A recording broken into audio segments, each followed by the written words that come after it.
Bu voqea 90-yillarda bo'lgan, 20 yoshli akam bir kasallikdan vafot topuvdi. Shu asrdan keyin vafot topganligi uchun shu joylari tayyor bo'lmadi, uyda qoladigan bo'ldi, ustini yopib. Shu biz yosh bolamiz o'shanda qarindoshlar yig'ildi, yig'lab uxlab qolgan ekanman.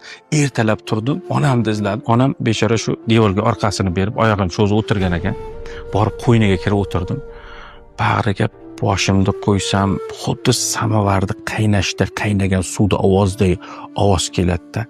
Nafas shu darajada issiqki, boshimda teshganday og'ridi. Farzand dog'i shu darajada og'irki, tog'lar ko'tara olmaydi onani ohini, otani ohinida.